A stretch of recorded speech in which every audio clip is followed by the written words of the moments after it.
naje kubaza papa ariko ko witwa ntambazo no kubera iki twari twaganiriye hafi kwitaba Imana uko mbere atararwara ntabwo ntawamwegeraga ari igikoko arambwira ati genda umwana wa 10 abana bose 9 bose barapfuye ati papa aranyita ku rupfu rutagira iki imbabazi ubuhindutse nta mbabazi we yitwa ntambabazi mushiki wamwita ngo niba ari nyiramwihene siniba ko bimeze kugira ngo rutinye ubwo nyine tuzatwara ntambabazi rugira n'9 bose baragiye natwe wabyaye ibi ntambabazi fisi ntambabazi ngewe mpita nihunguraho fisi ko fisi nzi icyo bivuga ntago nakwemera uzara abantu bose bitwa ba fisi amanyanga bagira ukuntu abangana burya wiswe fisi kana kuko desema amafuti ya soni yaza yikubye nka 6 ngero nkuraho fisi ndarijugunye ndabizi neza impamvu rega nakuze kera ngiye buri so rero hari amazina yitwa gutyo ntugira imbabazi ntirubabarira ari amazina mabi nkayo abantu bakayita ariko banagenura yego nabyo byabagamo so rero kugira ngo umenye neza ko ukwiye gutsinda bino bintu ugomba kubreakinga spiritually legally gusenya mu by'umwuka kumugaragaro mu itegeko udatinya ukavuga izina rya Yesu ukabyatura ukikuraho za ndasago uretse igihe nk'abantu banashimisha buri nk'umuntu bamuciye ndasago bashiramwo kagafutaza kariko arakaririmbana arakabyinana urambwira ngo uwo muntu igicaniro cyamuvuyeho biracyagenda mu maraso nibwo uvuze biracyagenda mu maraso none ntafite ikimenyetso cya satani hano rero ntabwo ari tatuwaje bamusizeho ngo yenda yishushanyeho na Yezu ahubwo barakase bamukura mu iraso bashyira mu ivu barazimanganya icyo urakigendana kirasaga mu mugongo hari icyo mu gahanga gisobanura urumuri kera aho kugira ngo ubone umugisha ahubwo satani amurika utaza gukora umugisha bagucurasaga ku gikonjo ntacyo ufata bagucurasaga ku kirenge aho ugiye nta mugisha bagucurasaga mu mugongo hano mu bitugu bigutunyomera guhitana bagucurasaga hanga mu mayunguyungu hano hejuru urumva hanyuma hanga bivuze ngo ni intambara bagucurasaga ku birenge ntaho werekera hari no baca ndasago munsi ya programu na gahunda no mu cyerekezo muri application control kagishiduka abantu bagukunda ntaho gushyira mu mazu bundi ukabona umuhungu araho yariteretse yigize Mario we akigira ngo gusa kumva ngo abantu baramukunda kumva araciriritse ibyo byose ugasanga ari cheap cyane ni ibintu biciriritse biri aho ngaho babuza abagabo bakujyana mu mago urashaka bakugira uko bagenda abandi afite ibicaniro by'abana b'impinja bishe kubera gukuramo inda ni ukuri bane bari umuvumo wa mbere ukomeye gukuramo inda k'umukobwa kandi azajya kubyina mu rusengero burya uratamba shitani nawe agatambana nawe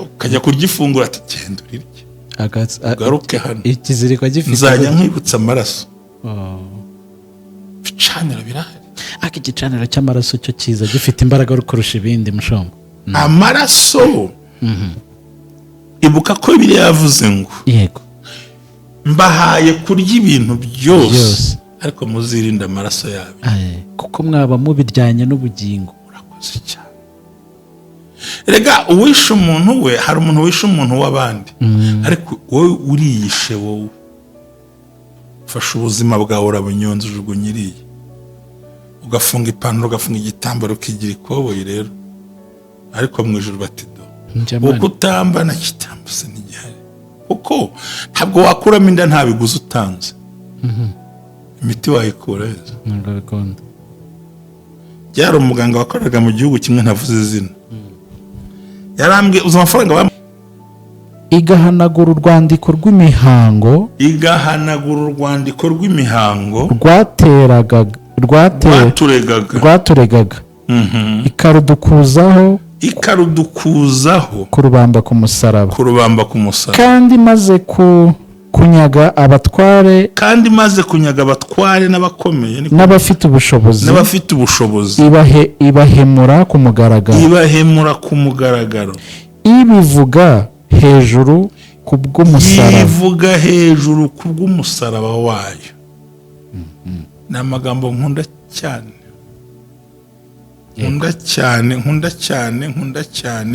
ku buryo aha bigaragara ko amaraso ya Kristo niyo yatumye dukuraho urwandiko rw'imihango rwaturegaga ngirangije bivuga hejuru kubw'umusaraba sibyo rero ibi nibyerekana ko Bibiliya isobanura neza ikintu bita igicaniro ariko tukabona mama tubwira ngo yagikuyeho burundu yego aha rero abantu bafite ubwoba bwo gutekereza aya magambo ibintu abizirikane yego ariko bisaba iki bisaba bwa bwenge bisaba kubigumaho yego bisaba no gutuza ukamenya icyo Imana ishaka kukubwira kugira ngo utaza gucogora muri wowe imbere ukabura uko ubigenza bivuze rero ngo twabikuweho burundu bikurwaho n'amaraso ya Kristo umwana w'intama w'Imana amen sinabwe abanyakorosayi yego abakorosayi ibice 2 murongo wa 10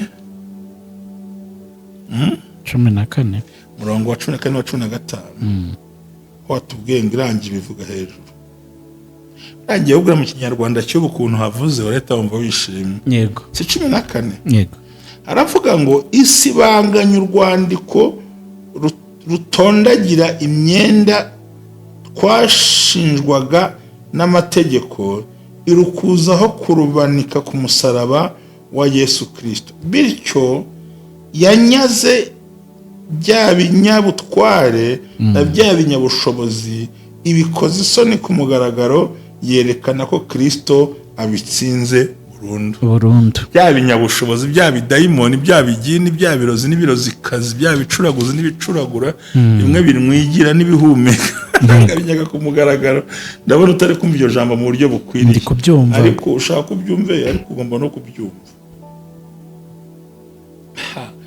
he cancelled an unfavorable record of our debit with hiding rules and did away with the completely binding of the clause, and that clause Christ freed himself from the power of the spiritual rulers and the authority. He made a public spectacle of them, reading them and captivity in the victor processing. Ngo he made shamed. Yabahemukiye yabatije ko rwari isoni ku mugaragaro. Niyo mpamvu iyo tusenya ibicaniro iyo utarabicana ngo utarabikuraho byo bihora bigukurikirana. Nicyo bita ngo birakurondora mu kiganiro. No kuvuga ngo waba ubizi waba utabizi. Kuko harimo abantu bashobora kubyirengagiza kuko wenda atazi ko byigeze bitangwa. Ikibazo suko utabizi. Yego. Ahubwo ikibazo ibikubaho usobanukiye impamvu bikubaho. Ugiye kumbeshya ngo nabahirwe abandi ngo ni matter of time ngo ni gitaragera. It's a working hard. Abandi barakore ngo ariko ngo niko bimeze ngo nakana kabyamubayeho no ibyabaye kuri X ntago ari Grek igomba kubaho. Yego. Harya ubundi Beston igihari. Beston hoza Nshuti yawe cyane Nshuti yawe. Oya ni Nshuti yawe magara. Ni wenda niko nabivuga. Magara. Okay. Murabo barendi isazi. Ufite Besto? Atu. Sinzi n'ibyo ari byo. Mpamvu nuko araho nasomye umuntu aramwandikira ngo bite se Besto aramubwira ngo genda ikintu ka Besto. Cyane. Gutyo kuri TikTok ntago abantu batinye gutukana buri. Yego. Mana we iyi si ya kamera we. Iyi si ya kamera. Aha.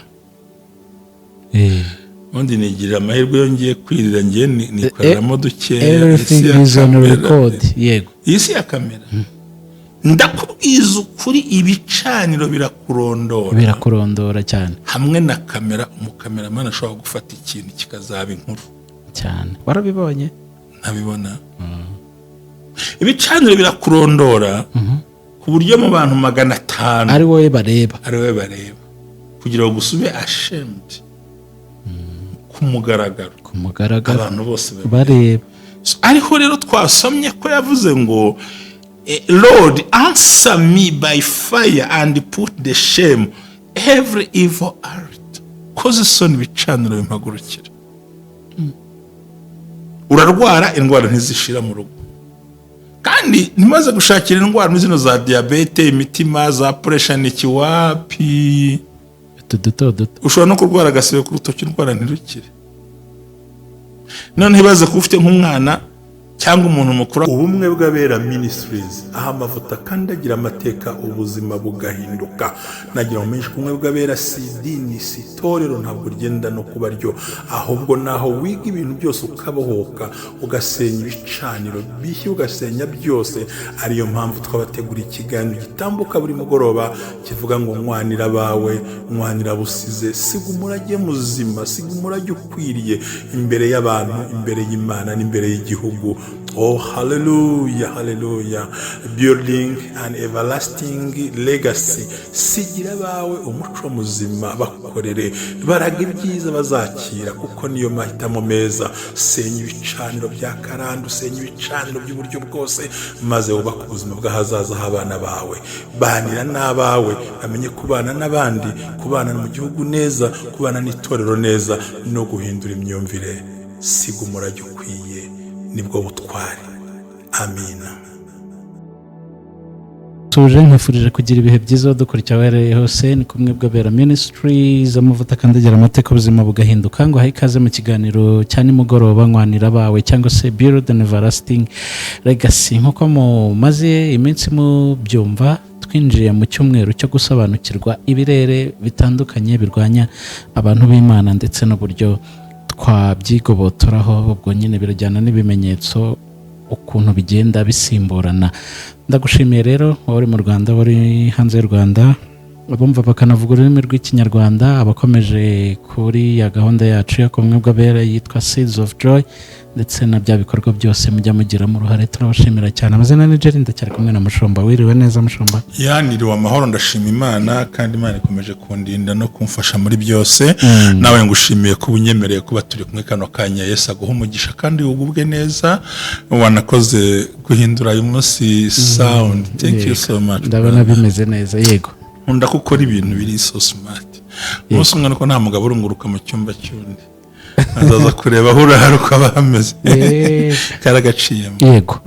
Inkunda ibintu bya estetike nanjye nifashe ibyo kurya ukabigerekeranya ntabyo nkorera ariko burya ubushaka utuntu dusa neza ko yafata ibintu ukabigerekeranya burya ngo isausage y'umuceri ngo ibiki. Hari akantu nongeraga numva barimo batwigishije baturuka kutoka pale Kongo bavugaga ngo kitu na grief avec esthétique. Yes. Niba ari twampaye how turi finyore. Yes. So Imana igumisha mu izina rya Yesu. Murakoze cyane Mushomba. Buriya ntekereza ko tumwe turavuga ibicaniro hari ukuntu abantu muri Bibiliya sinzi niba telefone ifite hafi cyangwa Bibiliya hafi turagira ngo icyo Bibiliya ivuga ku bicaniro. Yego. Icyo Bibiliya ivuga. What does the Bible says about evil altars? Ushize wakoze mistake wandika ero andika arakandi yari ero arabyihoreye. Okay. Ntacyo batubwiye ariko barabyumvaga. Tugiye kwibaza hari igihe abantu banga biriya bintu byabo ngo ni ibintu abantu batoragura. No, Bibiliya ivuga iki? Ibivuga iki ibintu by'ibicaniro? What does the Bible says about evil altar? Zakariya ibice 4 umurongo wa 6. Tujye muri Bibiliya. Zakariya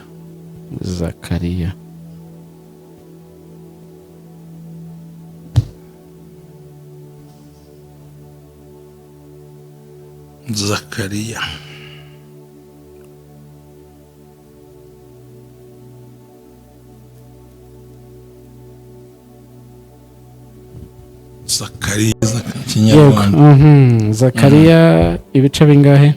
Zakariya chapter 4 verses 6. Ibice 4 umurongo wa 6 haragera hati aransubiza ati ijambo Uwiteka antumye kuri Zerubabeli ngiri ati si kubw'amaboko kandi si kubw'imbaraga ahubwo ni kubw'umwuka wanjye ni ko Uwiteka Nyiringabo avuga. Reba umurongo ukurikiyeho 7. Wa mugozi munini we wiyita wa musozi munini wa musavedi ko ubwo uri gusoma rega ubundi biraba bwiza ukuri hari igihe bafite version zidahura reba umurongo wa 5 turebe 5 aragira ati marayika twavugana arambaza ati ntuzi ko bisobanurwa ndamusubiza ntoya handi haravuga ngo oh Lord answer me by fire and put the shame every evil altar.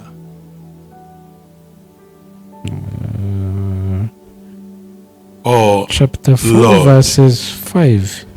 Chapter 4 verses 6 biterwa na version y'ibiri byashoboka kanzane iyi ngiyi aba ariyo dusomera takibazo tugira impungenge Bibiliya ziba zihari inuvuga ngo amagambo agenda arutana bitewe na version ukuntu usanga ari iya kera cyangwa ari version nshyashya yego ku buryo rimwe na rimwe Zecharia c'est chapitre 4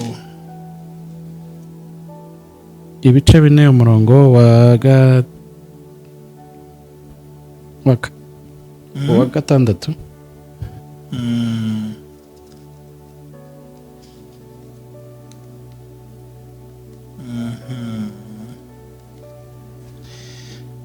turebe mu kinyarwanda nayo kugora abavandimwe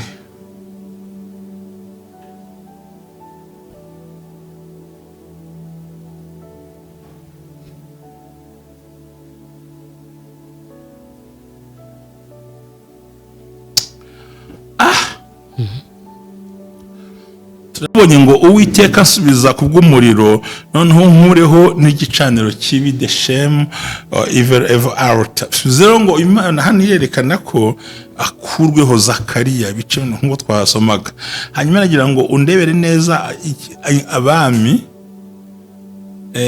ba mbere igitabo cya mbere cy'abami 18:24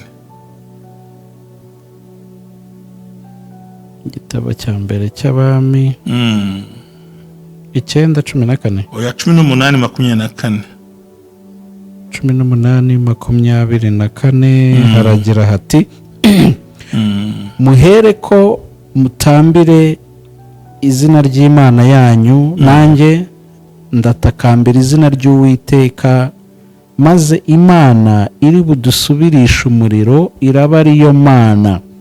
Amen. Abantu baramusubiza bati ibyo uvuze ni byiza. Yeah, I declare that on the altar of the Lord will speak over my destiny. Urumva buriya bako nabyo yarabye ati Imana dusubirisha wa muriro turi kwerekana icyo Bibiliya igenda kubivugaho kwagomba gusenga igicaniro cya Bayali abantu bahoraga basenga ibishushanyo arabahamagana mushyire ibicaniro byanyu ngo bashyiraho inka birirwa bikebagura Imana ntiyabasubiza arabwira ati iyo mbwiye dusubirisha umuriro iraba ariyo Mana nuvuga ngo yabyeza buri 117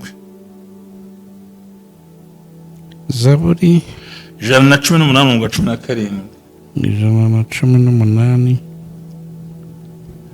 Rongo wa 17 umurongo wa 118 umurongo wa 17 haragira hati sinzapfa ahubwo nzarama. Amina. Ntekerereza abantu imirimo Uwiteka yakoze.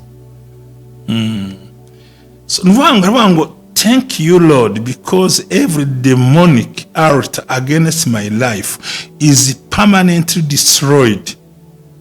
Mu Cyongereza ndumva aribwo biryoshye. Ni nko kuvuga ngo warakoze Uwiteka Imana. Warebye umurongo wa 18 cyangwa 17? 17. Wa 18. 18 handitse ngo Uwiteka yampaye igihano cyane ariko 16 ukuboko kw'iburyo k'Uwiteka gushyirwe hejuru. Ukuboko kw'iburyo k'Uwiteka gukora iby'ubutwari. Ngo thank you Lord because every demonic altar against my life buri bicaniro by'ibi byose bya Satani permanently destroyed byarwanyaga ubuzima bwanjye byakuweho rwose burundu. Ndebera Abakolosayi 2:14 n'umurongo wa 15. 2 14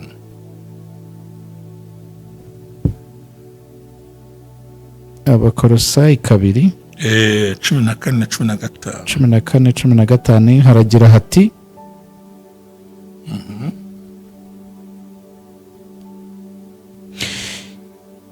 igahanagura urwandiko rw'imihango rwaturegaga ikarudukuzaho kurubamba ku musaraba kandi maze kunyaga abatware n'abakomeye n'abafite ubushobozi ibahemura ku mugaragaro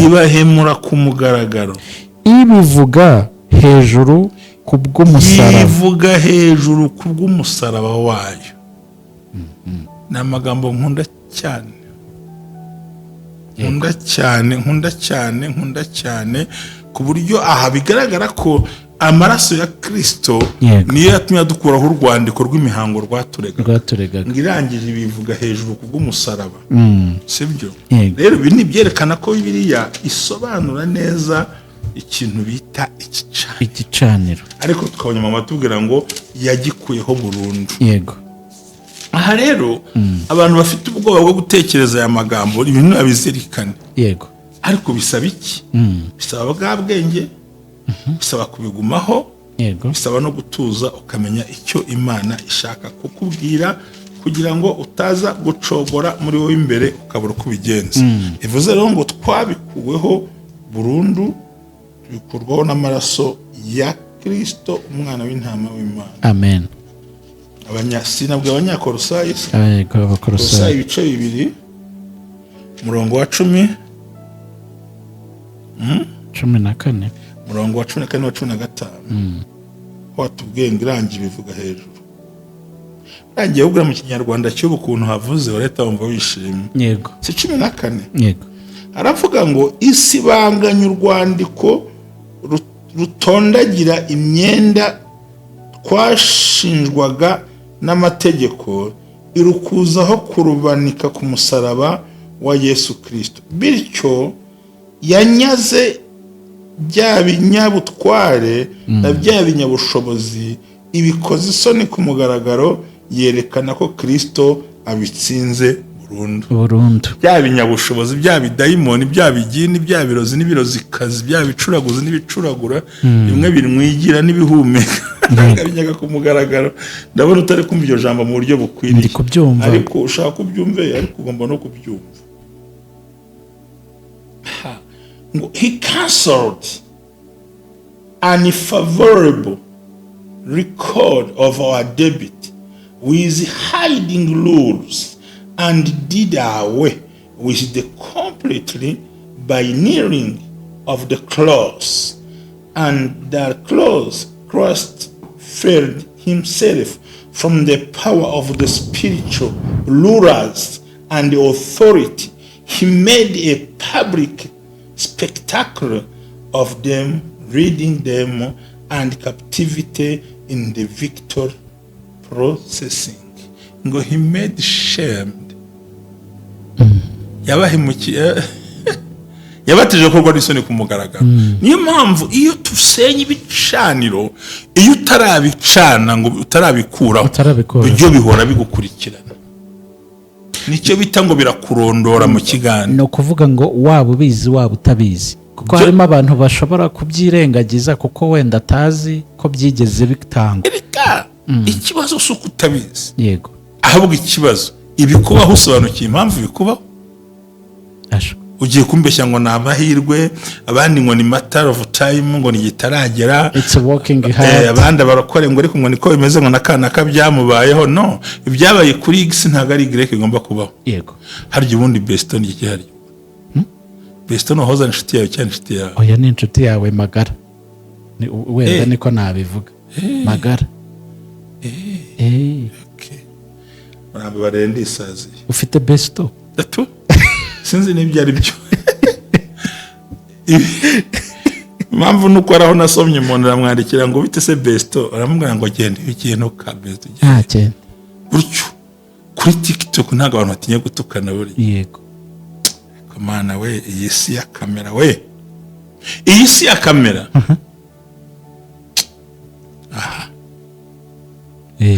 ubundi nigirira amahirwe yongeye kwirira ngiye nikoreramo duke everything is on record yego isi ya kamera ndakubwiza ukuri ibicaniro birakurondora cyane hamwe na kamera umukameramani ashobora gufata ikintu kikazaba inkuru cyane warabibonye ntabibona ibicaniro birakurondora ku buryo mu bantu 500 ari wowe bareba kugira ngo gusube ashamed kumugaragaro abantu bose bareba ariko rero twasomye ko yavuze ngo Lord, answer me by fire and put the shame every evil heart.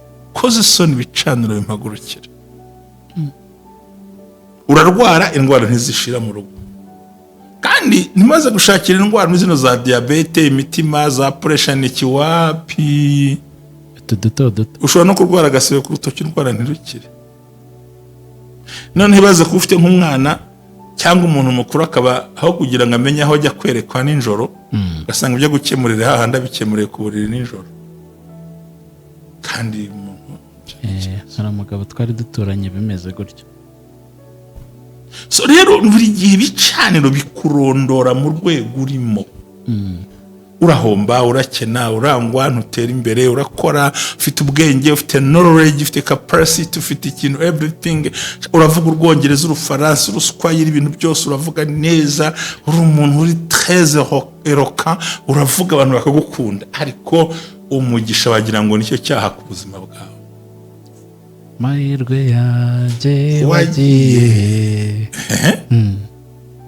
mugore wanjye yirirwa mu isoko nanjye ubwanjye turirirwana ndangura mpendwa ngancuruza mumba ukagira icyangiro abantu bakakuvuga ukibaza ngo ninjye topic y'isi irimo ni ibyo ngibyo abantu bari kwibaza kandi bamenye Imana bavutse ubwa kabiri Yesu Kristo ni umwami n'umukiza w'ubuzima bwabo but still hari ibikiri kwishyuza iyo bigeze ku mukristo ho bisya bitanze hari ibikiri kwishyuza kuko we yiyitirira nk'uwakemuye ibibazo byose agaterura karunda kuri shitani kandi yaravuze ngo byukubikore kuko ni ibyawe haguruka urwanire gakondo yawe rwanira amasezerano yawe rwanira imbaraga zawe nutarwanira gakondo yawe daimoni ukurwanya azarwanya ibintu byawe kandi uzasaza nabi uzarangira nabi abantu bazaguseka ivo hartazirahari twasobanuye mbere aho abantu bajya kongera kuronuvera amateka kongera kuronuvera y'amasezerano ya kera kuko twabonye ko ari press physical and spiritual. Urumva Bibiliya ibivugaho neza cyane icyane igomba kubivugaho kugira ngo bisobanukirwe. Rero ibi bintu byose aho kugira ngo abantu babyumve banabyakire babisenye barabyitira.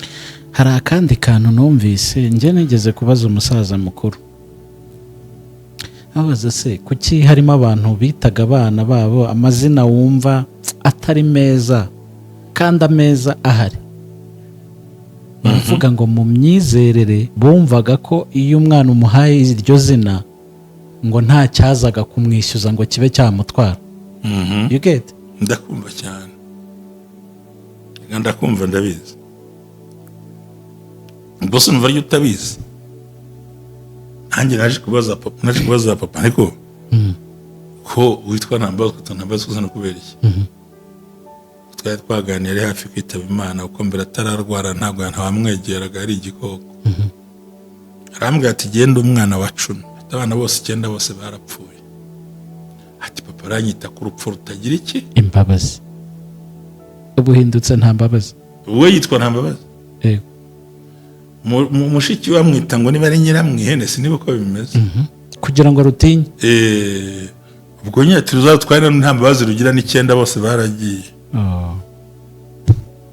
natwe wabyaye bibi nta mbabazi fisi nta mbabazi ngewe mpita nihunguraho fisi ko fisi nzi icyo bivuga ntago nakwemera uzara abantu bose bitwa ba fisi amanyanga bagira ukuntu abangana burya wiswe fisi kana kuko desema amafuti ya soni yaza yikubye nka 6 ngero nkuraho fisi ndarijugunye ndabizi neza impamvu rega nakuze kera ngiye uri so rero hari amazina yitwa gutyo ntugira imbabazi ntirubabarira ari amazina mabi nkayo abantu bakayita ariko banagenura yego nabyo byabagamo so rero kugira ngo umenye neza ko gutsinda bino bintu ugomba kubreakinga spiritually legally gusenya mu by'umwuka ku mugaragaro mu itegeko udatinya ukavuga izina rya Yesu ukabyatura ukikuraho za ndasago uretse igihe nk'abantu banashimisha buri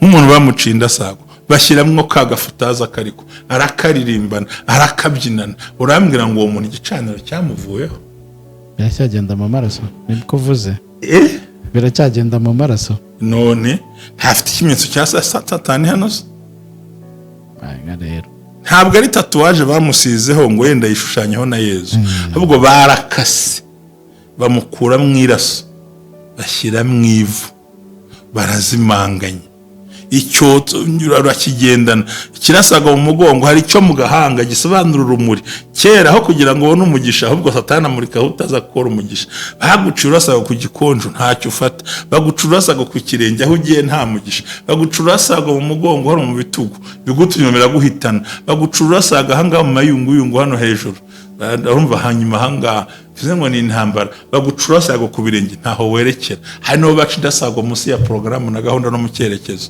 muri application ye control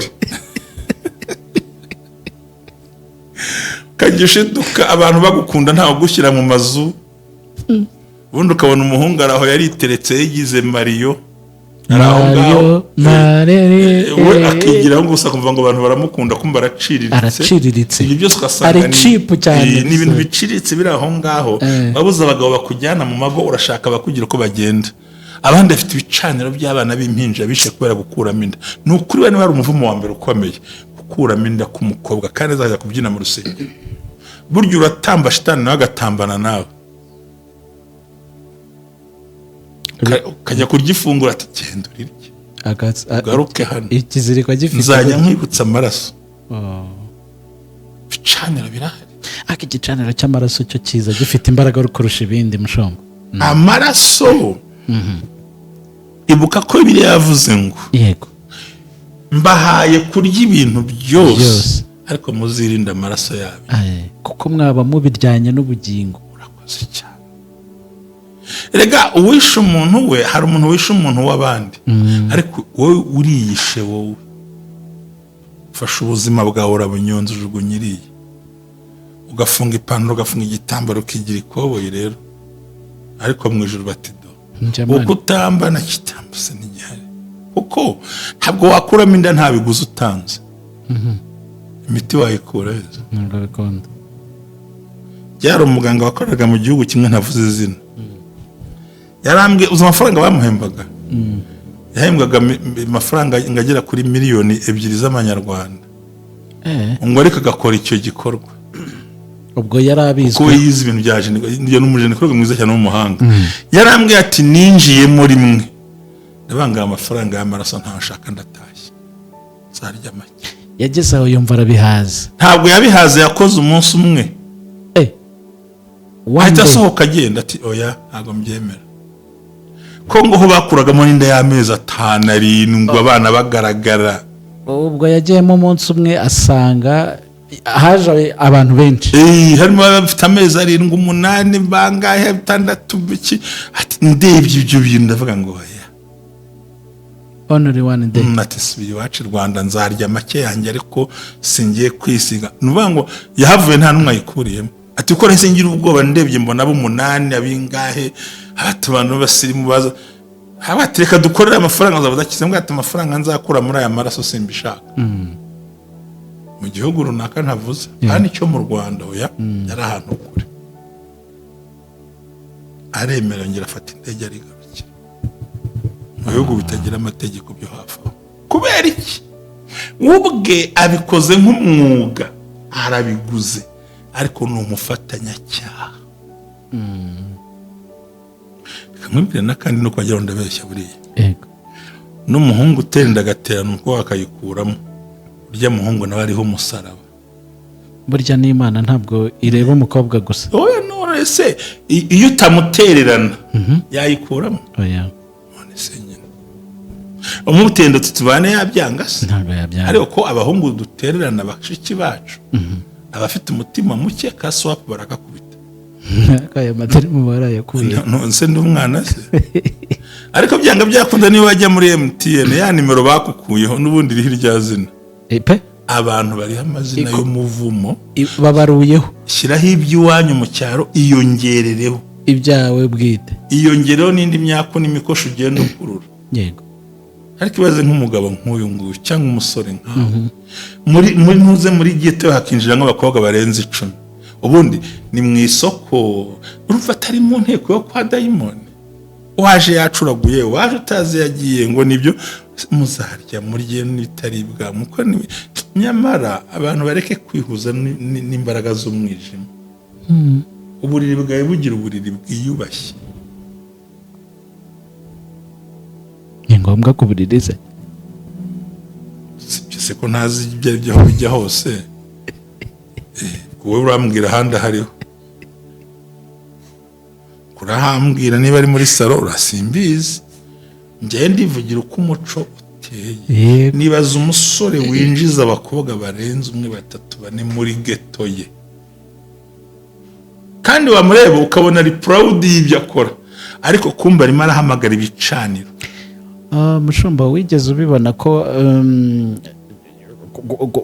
kuba satani yakwegereza ibyaha ukagotomera abantu bakoma amashyi bakumva ko uri akagabo cyangwa se you are good ariko when you are trying to be holy or overcome the evil bavuga kuri ikigwari have you seen that none se ubundi wigeze ubona hari intwari y'ubusambanyi njya mu gitabo cya Guinness de Record ubusambanyi amagambo ubusinzi nta ntwari zibamo so icyo umuntu abakwiye icyo tuba tugana we kugira ubwoba haracyari amahirwe tugana ku musozo ubwo urabimpuriza ngo haracyari amahirwe kuri ibi byose twaganiriye iyo gihumeka haracyari amahirwe yo guhindura bino bintu yego mu byeuzi ko waciye muri izo ngeso tuvuze wowe uyu munsi uraryama uranezerewe ariko abana be bazagira ibibazo mu buzima yego ko watambye n'amaraso ukora n'ibindi yego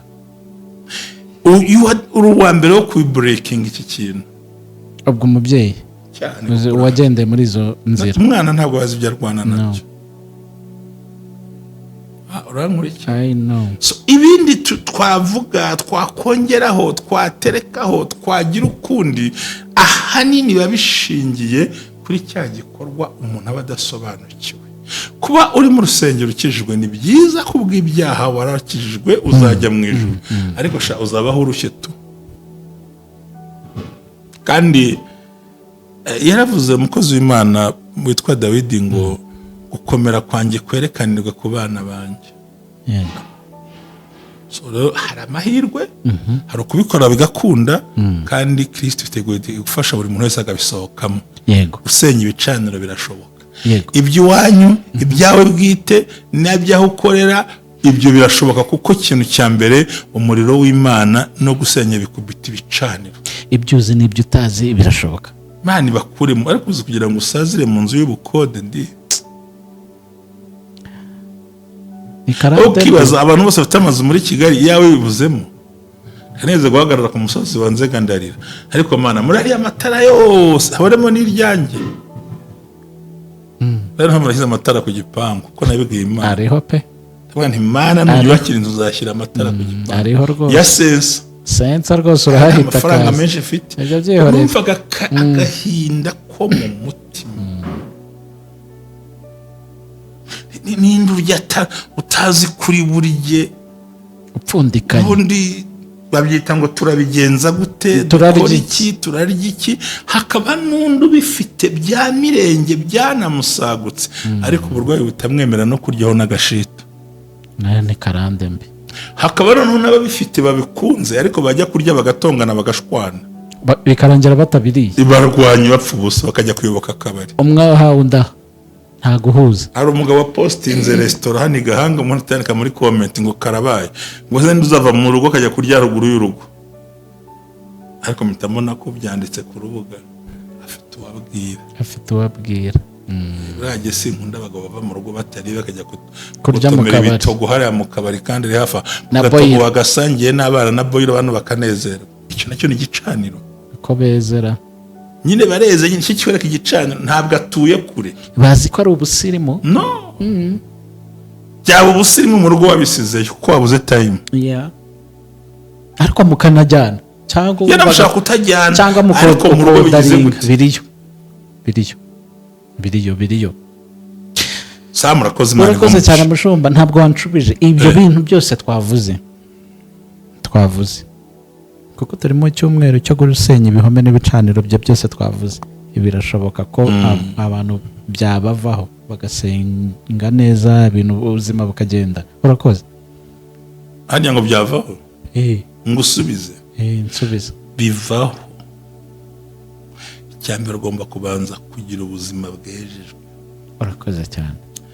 Icya kabiri ugomba guhora mu isengesho ryawe usenga uhamagara amaraso ya Kristo kuvanaho ibyaha wisanzemo cyangwa ibyo wikoreye.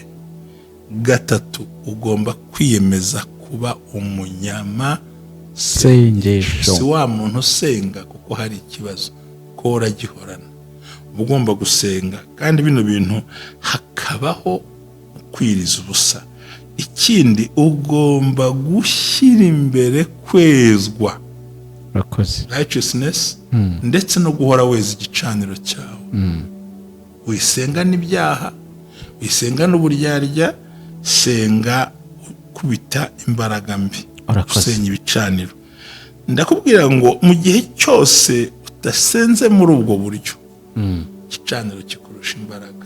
Ndagira ngo abadukurikira kikagukubita hasi byumve kuva aho menyeye ubwenge. Igihe abarokora biciye shitani ngo turakubita turamwisha turamuvunagura amaguru uramusanga ku muhanda acumbagira wapi ntabwo aba yavunitse se ntabwo aba yapfuye niba ngo turamuhamba turamushyinguye daimoni wari wanyereka imva daimoni ashinguyemo ko bituma ingingo menagurike ntabwo uramubona mu mbago ku muhanda namubona no mu bitaro. so nukuvuga rero ngo urwanya satani ntiyicara ahozaho kuko shitani akorera mu mitekerereze ya muntu n'iy'abantu. Niyo mpamvu rero ngo namukubise nubatse inzu hari igihe uzayiraramo ubusa. Urwanya na daimoni ahorana ifuni yo kumuhonda kuko ntapfa ntacumbagira.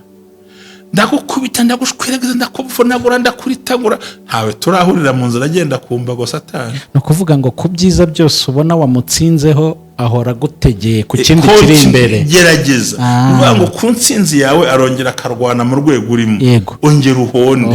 Niyo mpamvu ugomba kwistablishinga cyangwa kwinjiza mu masengesho ya offer cyane cyane amwe ya ninjoro mu bice bya ninjoro. So ukagira gute kuko iyo udashyize hasi ibyo bicaniro byo ubwabyo byihinduranye bijyanye n'ibitangazo ugezemo.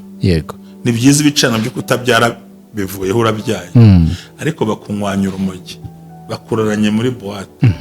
Abandi babyeyi barashyingira abakobwa baheze mu rugo n'iki ubwo bakurwanije muri level warugezemo. Niyo mpamvu rero nta muntu sinzi karakanwanye karashikeje mugari kavumbutse he ntabwo ndabona satani ku muhanda acumbagira kandi urakora amuvunagura sha ndagutwitse ndakurimbuye ndakuvunaguye ndagupararizinze ntabwo ndabona satani ku muhanda. We akurwanya bijyanye na level urimo urwego ugezemo nibwo umwanzi arwanamo nawe. Ndakumvise. Ndagushimiye cyane mushomba. Asante.